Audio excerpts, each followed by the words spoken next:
ہے۔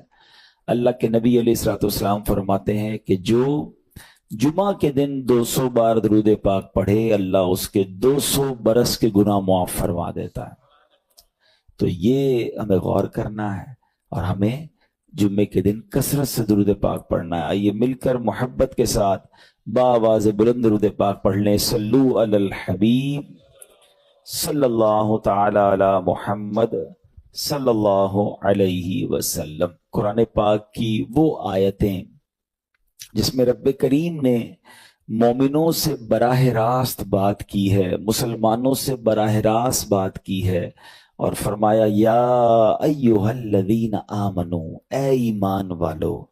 وہ ہم نے انشاءاللہ سیریز کو لے کے چلنا ہے اور ہم نے اس بیان کا یا اس ٹاپک کا نام رکھا ہے قرآن کی باتیں۔ تو پہلی آیت ہم کور کر چکے تھے جس میں نبی پاک علیہ الصلوۃ والسلام کی شان بڑے شاندار انداز میں، سورہ بقرہ کی وہ آیت تھی جس میں ہمیں یہ بتایا گیا تھا کہ اے ایمان والو پیارے آقا سے بات کیسے کرنی ہے، ان کو راعنا نہیں کہنا، ان کو انظرنا کہنا ہے۔ آج جو ہم نے آیت پڑھنی ہے قرآن پاک کی، جس آیت کو سمجھنا ہے، یہ بھی قرآن پاک کی سورہ بقرہ کی آیت ہے، پارہ نمبر 2 ہے اور آیت نمبر 153 ہے۔ بیوٹیفل آیت and so many good lessons from that آیت۔ اب وہ آیت کون سی ہے؟ بسم اللہ الرحمن الرحیم۔ یا ایھا الذین آمنوا استعینوا بالصبر والصلاۃ ان اللہ مع الصابرین۔ ترجمہ اس کا کیا ہے؟ اے ایمان والو صبر اور نماز سے مدد مانگو، بے شک اللہ صابروں کے ساتھ ہے۔ اب یہاں بہت خوبصورت باتیں ہمیں سیکھنی ہیں کہ صبر اور نماز سے مدد مانگو۔ قرآن ہمیں راستہ بتا رہا ہے کہ آپ کو ہیلپ چاہیے تو صبر اور نماز کے ذریعے آپ نے ہیلپ لینی ہے۔ اب اس کا مطلب یہ ہوا کہ عبادات کی ادائیگی، گناہوں سے رکنے اور نفسانی خواہشات پورا نہ کرنے پر صبر کیا جائے، اور نماز چونکہ تمام عبادات کی اصل ہے، اہل ایمان کی معراج ہے، اللہ اور بندے کے درمیان ایک بیوٹیفل کانٹیکٹ ہے، تو اس لیے اس سے بھی مدد طلب کرنے کا حکم دیا گیا ہے۔ یہ بھی یاد رہے کہ بدن پر باطنی اعمال میں سب سے سخت صبر ہے اور ظاہری اعمال میں سب سے مشکل نماز ہے۔ یہ بڑی اہم بات ہے۔ کچھ اعمال وہ ہیں جن کا تعلق دل سے ہوتا ہے، انسائٹ ہوتا ہے۔ انسائٹ اعمال میں سب سے مشکل کام کیا ہے؟ صبر کرنا۔ اور ظاہری عبادتوں میں، جسمانی عبادتوں میں سب سے مشکل کام کیا ہے؟ نماز پڑھنا۔ تو یہ 2 اہم کام دیے گئے کہ صبر اور نماز سے مدد چاہو۔ اچھا، اب ہم دیکھتے ہیں کہ صبر اور نماز سے مدد ملتی کیسے ہے، اور سرکار دو عالم صلی اللہ تعالی علیہ وسلم کا اس میں کیا معمول تھا، اب ذرا سنیے گا۔ اب نبی پاک علیہ الصلوۃ والسلام کا یہی معمول تھا۔ حضرت حذیفہ رضی اللہ تعالیٰ عنہ فرماتے ہیں نبی کریم علیہ الصلوۃ والسلام کو جب کوئی سخت مہم پیش آتی تو آپ علیہ الصلوۃ والسلام نماز میں مشغول ہو جاتے۔ جب میں خود اس آیت کی کچھ دنوں پہلے تیاری کر رہا تھا تو بڑا ایک نیا، کہتے ہیں نا، نیا باب آنکھوں کے سامنے کھلا کہ یقیناً جب ہم پرابلم میں آتے ہیں ہم دعا بھی کرتے ہیں، ہم لوگوں سے بھی کہتے ہیں، مگر کیا ڈائریکٹلی ہم نماز کی طرف جاتے ہیں؟ حالانکہ قرآن نے ہمیں پرابلمز کا سولوشن کیا دیا ہے کہ صبر اور نماز سے مدد چاہو۔ اب آگے چلیں۔ حضرت عمر فاروق کا بھی یہی عمل تھا کہ کوئی مشکل درپیش آتی تو آپ رضی اللہ عنہ کو اگر کبھی اسلامی فوجوں کے آنے میں تاخیر پتہ چلتی، یعنی آپ چونکہ جنگوں کے لیے فوجوں کو روانہ کرتے تھے، بہت شاندار اسٹریٹجک پلانر تھے، تو اب فوج گئی اور ایکسپیکٹیشن یہ تھی کہ فلاں ٹائم کو واپس آ جائے گی۔ اس زمانے میں ٹیلی فون تو تھا نہیں، انٹرنیٹ تو تھا نہیں کہ لوکیشن شیئر ہو جائے گی یا کال آ جائے گی کہ سر ہم یہاں رکے ہوئے ہیں۔ اب ٹائم ہو جاتا اور فوج واپس نہ آتی نا، تو آپ اب اس کو کیا کرتے کہ اب پتہ تو نہیں کیا ہوا ان کے ساتھ، خیریت سے آ جائیں، تو آپ نماز میں مشغول ہو جاتے، نماز کے لیے کھڑے ہو جاتے ہیں۔ اب کیا ہمارے ساتھ کبھی ایسا ہوتا ہے کہ ہمارا بچہ کہیں گیا ہے، اس کی خبر نہیں آ رہی، یا کوئی چیز ہماری آنی ہے ابھی تک پہنچی نہیں ہے، یا کوئی اچھی نیوز نہیں آ رہی ہے، تو ہم کیا اس کے لیے نماز کی طرف جاتے ہیں؟ یہ نبی پاک کا ہمیشہ معمول رہا۔ حضرت عبداللہ بن محمد حنفیہ رحمت اللہ تعالی علیہ فرماتے ہیں کہ میں اور میرے والد ایک انصاری رشتہ دار کے پاس عیادت کرنے گئے جب نماز کا وقت ہوا تو انہوں نے اپنے اہل خانہ میں سے کسی کو پکارا کہ اے لڑکی وضو کا پانی لے آؤ اور ہمارے لیے نماز میں راحت پہنچاؤ، نماز پڑھ کر میں راحت پاؤں، جلدی سے وضو کا پانی لے آؤ۔ تو کہتے ہیں ہم نے ان انصاری شخصیت کے الفاظ پر بڑا تعجب کیا کہ نماز سے راحت کیسے ملتی ہے؟ تو انہوں نے کہا میں نے نبی پاک علیہ الصلوۃ والسلام کو فرماتے سنا ہے، اے بلال کھڑے ہو اور ہمیں نماز کے ذریعے راحت پہنچاؤ۔ It means namaz is a relaxation for all of us. نماز is the way to solve your problem. آپ کو جب کوئی پرابلم آئے نا، آپ اللہ کی بارگاہ میں نماز کے لیے کھڑے ہو جائیں، مکروہ وقت نہیں ہے، آپ نوافل پڑھنا شروع کر دیں، آپ دیکھیں نماز ہیلپ کرے گی آپ کی، نماز سے آپ کے لیے راحتیں ہو جائیں گی۔ آپ کی حضرت عبد الرحمن بن عوف کتنے بڑے صحابی ہیں رضی اللہ تعالیٰ، یہ وہ صحابی ہیں کہ جو عشرہ مبشرہ میں سے بھی ہیں، and he was billionaire on that time۔ سب سے امیر صحابہ میں جو نام آتے ہیں وہ حضرت عثمان غنی اور حضرت عبد الرحمن بن عوف رضی اللہ تعالیٰ کے نام آتے ہیں۔ آپ کا ایک بار بے ہوشی غشی طاری ہوئی، ٹھیک ہے، انکانشیس ہو گیا آپ، تو آپ کی والدہ نے کیا کیا؟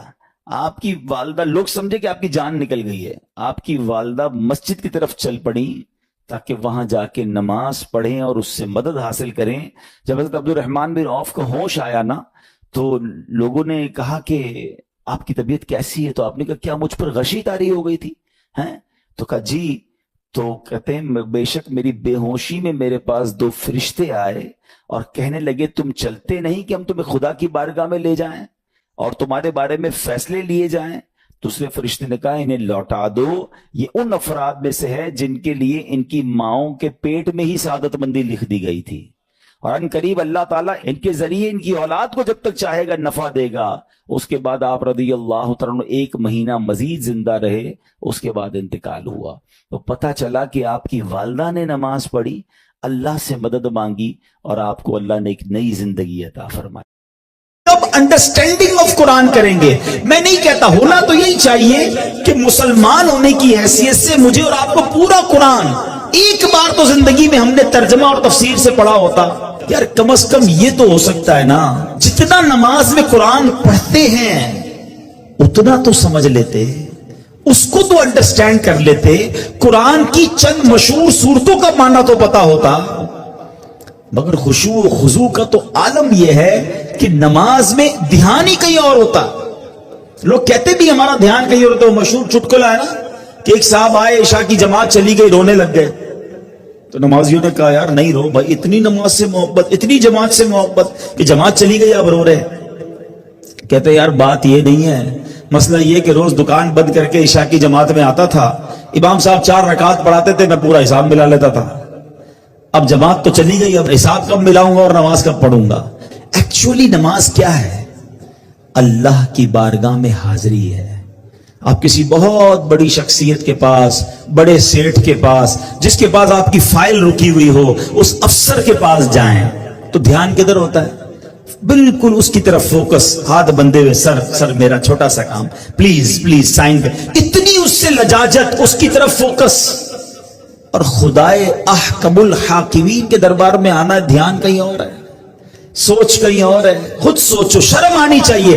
جس کا نماز میں دھیان کہیں اور ہوتا، اس کو خود ہی اپنے آپ سے شرم آنی چاہیے، اور یہ شرم ہی، یہ گلٹی ہی تمہیں دھیان دلا دے گی، تمہیں خشوع دلا دے گی۔ اور دوسری بات کہ آپ ایٹ لیسٹ کم از کم 30واں پارہ ترجمہ تفسیر سے 2-3 بار پڑھ لیں، جب پتہ چلے گا نا کہ آپ بات کیا کر رہے ہو۔ الحمدللہ رب العالمین الرحمن الرحیم مالک یوم الدین۔ اب آپ قرآن کے ساتھ ہوں گے، نور کے دریا میں تیر رہے ہوں گے، رحمان کی بات ہو رہی ہے، رحیم کی بات ہو رہی ہے، اب اللہ سے التجا ہو رہی ہے، ایاک نعبد و ایاک نستعین، اے اللہ ہم تیری ہی عبادت کرتے ہیں، تجھی سے مدد چاہتے ہیں، اب آگے چلیں گے، اے اللہ اس راستے پر چلا دے جو تیرے پسندیدہ بندوں کا راستہ ہے، اس راستے سے بچا لے جو تیرے غضب والوں کا راستہ ہے۔ اب جناب رحمت کی آیتیں آئیں گی، دل جھومنے لگے گا، عذاب کی آیتیں آئیں گی، آنسو بہنے لگیں گے۔ واللہ میری بات کو سمجھ لو، جس کو قرآن سمجھ آنے لگ گیا نا، کبھی کبھی جب اچھا قاری تلاوت کرتا ہے،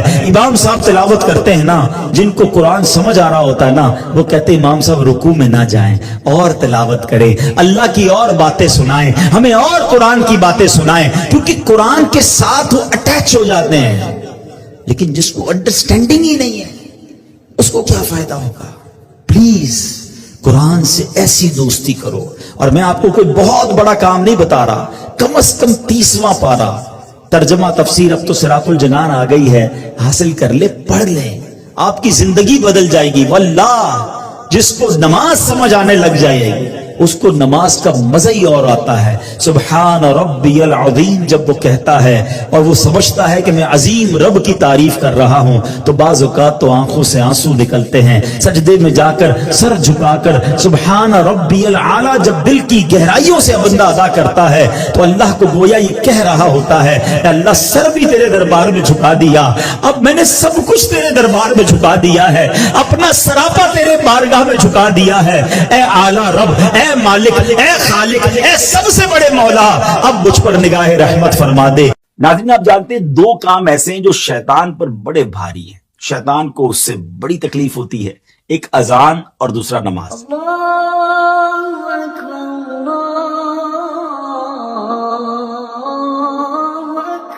جی ہاں، جب اذان ہوتی ہے تو شیطان کئی میل دور بھاگ جاتا ہے اور نماز تو اس کی ناک رگڑوا دیتی ہے. مگر ایسا بدبخت جو نماز اور اذان سے اتنی تکلیف محسوس کرتا ہو، اس نے ایک بار ایک بزرگ ہستی کو نماز کے لیے جگایا. جی ہاں ناظرین، بڑا یونیک واقعہ ہے، اور یہ واقعہ ہے سیدنا امیر معاویہ رضی اللہ تعالیٰ عنہ کا. ایک بار آپ آرام کر رہے تھے، فجر کا وقت ہوا تو کسی نے آپ کو جگایا. آپ اٹھے اور آپ نے دیکھا کہ کوئی نظر نہیں آ رہا، تو آپ نے پوچھا کون ہے جس نے مجھے جگایا؟ تو آواز آئی کہ میں شیطان ہوں. تو آپ نے کہا اے بدبخت، تیرا کام تو نماز قضا کروانا ہے، تیرا کام تو اللہ رسول کے کاموں سے دور کرنا ہے، تو نے مجھے نماز کے لیے کیسے جگایا؟ اب شیطان نے بہانے بنانا شروع کی کہ میں تو پہلے سے ہی نیک تھا، میں تو پہلے سے ہی نیکی کے کام کرتا ہوں، میں تو نماز کے لیے جگانا پسند کرتا ہوں. مگر آپ جانتے تھے کہ یہ شیطان مکار ہے اور یہ اس کا کوئی خاص وار ہے. اللہ والے تو شیطان کے واروں کو پہچان لیتے ہیں. تو آپ نے فرمایا کہ مجھے سچ بتاؤ کہ تم نے مجھے کیوں جگایا؟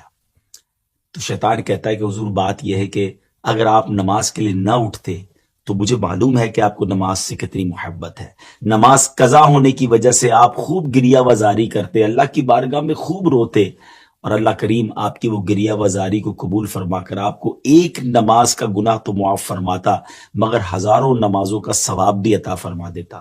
تو میں نہیں چاہتا کہ آپ کو ہزاروں نمازوں کا ثواب ملے، اس لیے میں نے آپ کو جگا دیا، کیونکہ میں مسلمانوں کا خیر خواہ نہیں، اور میں نہیں چاہتا کہ مسلمانوں کو زیادہ نیکیاں مل سکیں. پیارے اسلامی بھائیو، بظاہر تو یہ ایک واقعہ ہے، لیکن ہمارے لیے اس میں بڑا درس ہے، کیونکہ شیطان پہلے تو ہمیں نیکیاں کرنے نہیں دیتا. اچھا، پھر ہم نیکیاں کرنے لگ جائیں تو وہ نیکیوں میں کمی کروانے کی کوشش کرتا ہے. آپ نے دیکھا ہوگا شروع میں بہت سارے لوگ جو نماز شروع کرتے ہیں تو سنت غیر موقدہ بھی پڑھتے ہیں، فرض بھی پڑھتے ہیں، نوافل بھی پڑھتے ہیں، لیکن آہستہ آہستہ پھر نوافل کم ہو جاتے ہیں. پھر ہم نے دیکھا کچھ لوگوں کی سنتیں کم ہو جاتی ہیں، اور ایک وقت آتا ہے کہ پھر نماز بھی چلی جاتی ہے.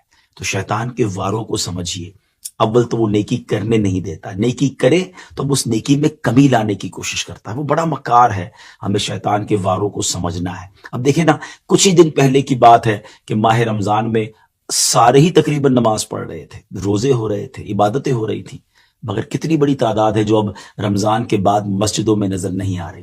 ایسا لگتا ہے نا کہ شیطان اپنے واروں میں کامیاب ہو گیا. اسٹرانگ بنیے، ہم رمضان میں بھی اللہ کے بندے ہیں، ہم رمضان کے بعد بھی رب کے بندے ہیں. نماز صرف رمضان میں تو فرض نہیں ہے نا. کتنی عجیب بات ہے کہ ایک چاند دیکھ کر ہم مسجد کو آباد کر دیتے ہیں اور ایک چاند دیکھ کر ہم مسجد کو ویران کر دیتے ہیں. آئیے ایک بار پھر مسجد سے رابطہ جوڑیے، شیطان کے واروں میں نہ آئیے. مسجد نبوی شریف میں اگر آج بھی کوئی حاضر ہو جائے تو اور آج بھی وہاں جائے تو اس کو کیا کچھ ملتا ہے، ذرا سنیے. سرور کائنات علیہ الصلوۃ والسلام فرماتے ہیں، جس نے مسجد نبوی شریف میں 40 نمازیں متواتر یعنی کنٹینیوسلی ادا کی، اس کے لیے جہنم اور نفاق سے نجات لکھ دی جاتی ہے. ایک اور جگہ پیارے آقا فرماتے ہیں، جو پاک و صاف ہو کر میری مسجد میں نماز کی ادائیگی کے ارادے سے نکلا، یہاں تک کہ اس میں نماز ادا کی، تو اس کا ثواب حج کے برابر ہے. یہ جو حدیث ہے نا ناظرین، مجھے اپنی زندگی کا ایک واقعہ یاد آ گیا. ایک بار میں مسجد نبی شریف میں حاضر تھا، میرے ساتھ ہی ایک بڑے نورانی چہرے والے عربی بزرگ موجود تھے. تھوڑی بہت عربی اور انگلش میں ان سے بات ہو رہی تھی، تو میں نے ان سے پوچھا کہ ان کی عمر کتنی ہے. وہ رہتے مدینے کے تھے اور مدینہ منورہ ہی کے رہائشی تھے. تو غالباً انہوں نے بتایا کہ میری عمر 55 سال ہے. اچھا, ان کچھ دنوں کے بعد حج کے دن آنے والے تھے, تو میں نے پوچھا کہ آپ نے کتنے حج کیے ہیں؟ انہوں نے کہا میں نے زندگی میں ایک ہی حج کیا. میں نے کہا مدینے میں رہتے ہیں, حج کو نہیں جاتے؟ کہتے ہیں مجھے حج کو جانے کی کیا ضرورت ہے, جو فرض ہے وہ ادا کر لیا ہے, باقی روزانہ 5 حج کا ثواب کماتا ہوں. کیونکہ مسجد نبوی شریف میں ایک نماز حج کا ثواب ہے. اور ان کا جو جملہ تھا نا وہ تڑپا گیا. وہ کہتے ہیں میں مدینے سے باہر نہیں نکلتا کیونکہ مجھے یہیں مرنا ہے, مجھے جنت البقیع میں جانا ہے. اللہ اکبر. میں صحیح بتاؤں ناظرین, کئی اہل مدینہ آج بھی ایسے ہیں جن کی زندگی کا اب مقصد ہی یہی ہے, وہ مدینہ منورہ سے باہر ہی نہیں جاتے. ہائے ہائے, ان کو یہیں مرنا ہے, وہ آقا کے قدموں میں رہنا چاہتے ہیں, اور جنت البقیع ان کی زندگی کا ٹارگٹ ہے. تمہارے پاس تشریف لائے تم میں سے وہ رسول جن پر تمہارا مشقت میں پڑنا گرا ہے, تمہاری بھلائی کے نہایت چاہنے والے, مسلمانوں پر کمال مہربان. پھر اگر وہ منہ پھیرے تو تم فرما دو کہ مجھے اللہ کافی ہے, اس کے سوا کسی کی بندگی نہیں. میں نے اسی پر بھروسہ کیا اور وہ بڑے عرش کا مالک ہے. پھر جب شبلی رحمت اللہ تعالی میرے پاس آئے تو میں نے درود کے متعلق مذکورہ بات ان سے پوچھی, تو انہوں نے بھی ایسا ہی بیان کیا کہ ہاں میں یہ آیت پڑھتا ہوں اور پھر 3 بار درود پاک پڑھتا ہوں. اللہ اکبر. درود پڑھنے والوں پر, نبی پاک کی شان بیان کرنے والوں پر میرے آقا کیسے مہربان ہیں. کاش ہم کثرت سے درود پاک پڑھنے والے اور ایسے درود پاک پڑھنے والے بن جائیں کہ آقا علیہ الصلوۃ والسلام کی خاص نگاہ کرم بھی ہمیں مل جائے. آقا علیہ الصلوۃ والسلام اپنے پسندیدہ بندوں میں ہمیں شامل فرما لیں, کیونکہ ہم تو یہ کہتے ہیں ہم غلام رسول ہیں. مزہ یہ ہے کہ آقا اپنی غلامی میں قبول فرما لے. وہ شعر ہے نا, یہی آرزو ہو جو سرخ رو, ملے 2 جہاں کی آبرو. میں کہوں غلام ہوں آپ کا, وہ کہیں کہ ہم کو قبول ہے. کاش آقا قبول فرما لیں, پھر زندگی اور موت کا لطف دوبالا ہو جائے گا. ایک اور خوبصورت واقعہ سن لیجئے کہ حضرت ابو البواہب رحمت اللہ تعالی فرمایا کرتے کہ میں نے رسول اللہ صلی اللہ تعالی علیہ وسلم کو خواب میں دیکھا, تو میرے آقا مدینے والے مصطفیٰ صلی اللہ تعالی علیہ وسلم نے مجھ سے فرمایا تم 1,00,000 کی شفاعت کرو گے. میں نے عرض کی یا رسول اللہ صلی اللہ تعالی علیہ وآلہ وسلم, یہ شرف مجھے کیسے حاصل ہو گیا؟ نبی پاک علیہ الصلوۃ والسلام فرماتے ہیں اس ثواب کا بدلہ جو تم درود و سلام پڑھ کر مجھ پر بھیجتے ہو. اللہ اکبر. اللہ, یعنی یہ کیا کرتے تھے کہ درود پاک پڑھتے اور پھر اس کا ایصال ثواب نبی پاک علیہ الصلوۃ والسلام کی بارگاہ میں بھیج دیتے. تو ایک اور انداز پتہ چلا کہ درود بھی پڑھنے ہیں اور اللہ کی بارگاہ میں عرض بھی کرنی ہے کہ مولا اس درود پڑھنے کا جو مجھے ثواب ملا ہے میں یہ بھی نبی پاک کی بارگاہ میں ایصال کرتا ہوں. انشاءاللہ سونے پہ سہاگا, نور علی نور ہو جائے گا. میرے پیچھے اسلامی بھائیوں واقعات بھی سن لیے, کچھ درود پاک کی فضیلت پر مشتمل حدیث بھی سن لی. اب آئیے آج ہم آپ کو کون سا درود پاک یاد کروانا چاہتے ہیں, اس کی فضیلت کیا ہے. حضرت سیدنا انس رضی اللہ تعالیٰ سے روایت ہے کہ نبی پاک صلی اللہ تعالیٰ علیہ وسلم نے فرمایا جو شخص یہ درود پاک پڑھے, اگر کھڑا تھا تو بیٹھنے سے پہلے اور بیٹھا تھا تو کھڑے ہونے سے پہلے اس کے گناہ معاف کر دیے جائیں گے. سبحان اللہ. دیکھیں ہو سکتا ہے اس وقت آپ یہ بیٹھے بیٹھے سلسلہ دیکھ رہے ہوں گے نا, درود پاک پڑھ لیجئے, انشاءاللہ اللہ میرا بڑا کریم ہے, کھڑے ہونے سے پہلے گناہ معاف ہو جائیں گے. پڑھتے رہیے گا. آئیے یاد کر لیتے, 3 بار پڑھ لیتے تو یاد بھی ہو جائے گا. اسکرین پر بھی آپ دیکھ لیں گے. اللہم صلی علی سیدنا و مولانا محمد وعلی آلہ وسلم. ایک بار اور پڑھ لیتے ہیں. اللہم صلی علی سیدنا و مولانا محمد وعلی آلہ وسلم. اللہم صلی علی سیدنا و مولانا محمد وعلی آلہ وسلم. اللہ کی طرف جانا ہے اور نماز سے مدد چاہنی ہے. وَاسْتَعِينُوا بِالصَّبْرِ وَالصَّلَاةِ. اچھا اب آپ دیکھیں پیارے آقا کی نماز کی کیسی عادت تھی. بادل گرجتے تھے, آندھی چلتی تھی, کسی بری خبر کی اطلاع آ رہی ہوتی تھی, نبی پاک نماز کی طرف چلے جاتے. اچھا مجھے بتائیں نماز استسقاء کیا ہے؟ بارش نہیں ہو رہی ہے, پیارے آقا نماز پڑھا رہے ہیں. سورج گہن ہو رہا ہے, نبی پاک نماز پڑھا رہے ہیں, چاند گہن ہو رہا ہے پیارے آقا نماز کی طرف. یعنی کس قدر اللہ کی طرف رجوع ہے. And whenever anything bad happen یا گوئنگ ٹو بیڈ ہیپن, ہونے والی لگ رہی ہے, کچھ بڑا ہونے والا ہے, ہمیں بھی تو خبریں آ رہی ہوتی ہے نا کہ بھائی کل بہت شدید بارش ہوگی, نہ کرے کوئی اور بری خبر ایکسپیکٹیشن ہے, آپ کو کاروبار میں کوئی ایسی خبر آنے کا ڈر ہے, یا آپ کی کوئی شپمنٹ جاری ہے, واٹ ایور آپ چاہتے ہیں ہر چیز بہتر ہو جائے. قرآن نے فارمولا دیا نا, وَاسْتَعِینُوا بِالصَّبْرِ وَالصَّلَاةِ, اللہ نے ڈائریکٹلی مجھے اور آپ کو کہا ہے. تو from now on words make your practice کہ میں نے انشاءاللہ نماز سے مدد لینی ہے, اور آپ اپنی آنکھوں سے دیکھیں گے اور آپ اللہ سے عرض بھی کریں کہ اللہ تو نہیں قرآن میں کہا ہے مدد لے, میں نے کھڑا ہو گیا نماز کے لیے. تو نماز سے آپ نے مدد لینی ہے. اچھا, اب اس کے بعد آیت کا جو سیکنڈ پارٹ ہے کہ صبر سے بھی مدد لینی ہے, اور آگے کیا فرمایا, ان اللہ مع الصابرین, اللہ صابروں کے ساتھ ہے. سبحان اللہ. اس کا مطلب یہ ہوا کہ اللہ تعالیٰ اپنے علم و قدرت کے ساتھ ویسے تو ہر کسی کے ساتھ ہے, لیکن یہاں صبر کرنے والوں کا خاص ذکر اس لیے ہوا تاکہ انہیں معلوم ہو جائے کہ اللہ تعالیٰ ان کی مشکلات کو دور فرما دے گا.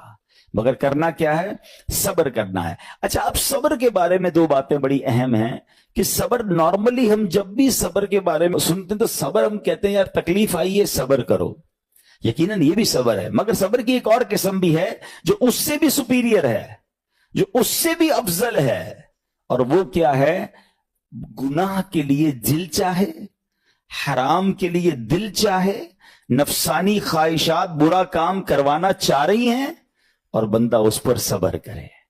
یہ صبر جو ہے نا, یہ شریعت کو اور محمود ہے اور بڑا افضل ہے کہ انسان کو جی چاہے کہ فلاں گناہ کرنا ہے مگر وہ اس پر صبر کرے. اور دوسرا صبر وہی ہے جو ہم جانتے ہیں کہ کوئی مصیبت آ جائے, کوئی آفت آ جائے, کوئی ہمارا اللہ نہ کرے کسی سے لڑائی ہو جائے, ہمیں کوئی برا بلا کہے, ہم اسے معاف کر دیں, صبر کریں. یا جسمانی تکلیف ہے, کاروبار میں پرابلم ہے, ہم اللہ کی رضا پر راضی رہیں.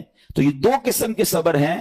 اور جب کوئی بندہ صبر کرتا ہے نا تو قرآن و حدیث اور بزرگان دین کے اقوال سے میں اب آپ اس کے 10 فائدے بتانا چاہتا ہوں. میں کہتا جاؤں گا, آپ اللہ کے ذکر کی نیت سے سبحان اللہ بھی کہتے رہیں, جنت میں درخت بھی لگاتے رہیں. ٹھیک ہے. اللہ تعالیٰ صبر کرنے والوں کے ساتھ ہے.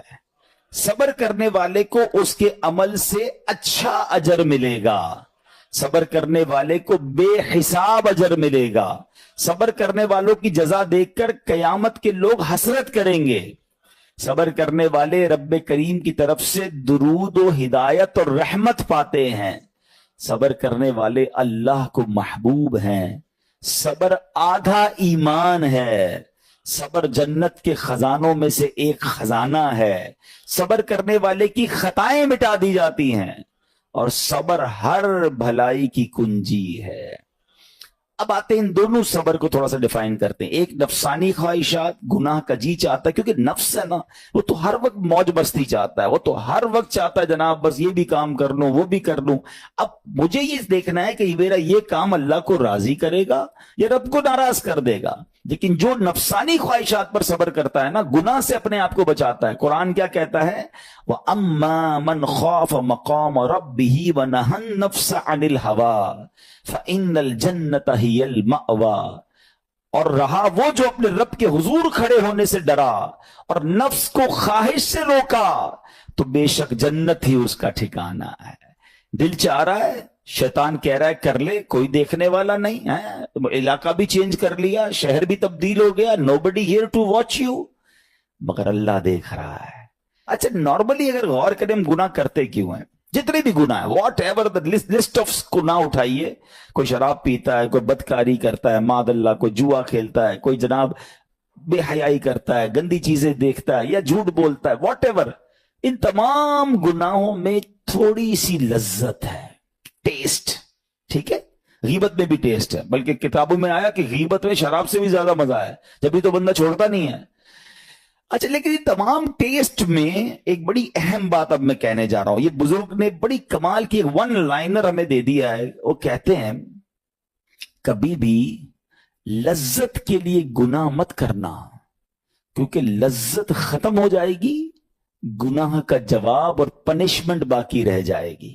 اب آپ اس فارمولے کو سامنے رکھیں کہ جب بھی ہم گناہ کرتے ہیں فیو منٹس یا فیو آورز کی ایک انجوائمنٹ ہے, آفٹر دیٹ انجوائمنٹ ختم, مگر اس کا جواب باقی ہے, عذاب باقی ہے, اللہ نہ کرے اللہ ناراض ہوا تو پنشمنٹ باقی ہے.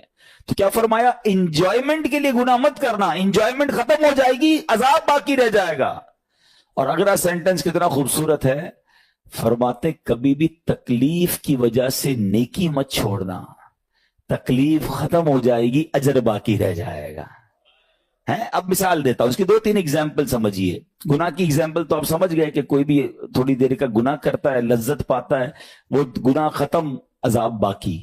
اب نیکی میں کیا ہوتا ہے, فجر کے لیے اٹھنا, نیند آ رہی ہے, دل نہیں چاہ رہا, آپ اٹھے, آپ نے وضو کیا, فجر پڑا, وہ اٹھنے کی تکلیف تو ختم ہو گئی نا, واپس سونا ہے تو سو جائیے, مگر فجر کا اجر اور ثواب باقی رہ گیا ہے. رمضان کے روزے ڈیفیکلٹ ہیں, لیکن افطار کے بعد تکلیف ختم ہو جاتی ہے, ہم کھاتے پیتے ہیں, موج کرتے ہیں, مگر ثواب باقی رہ جاتا ہے.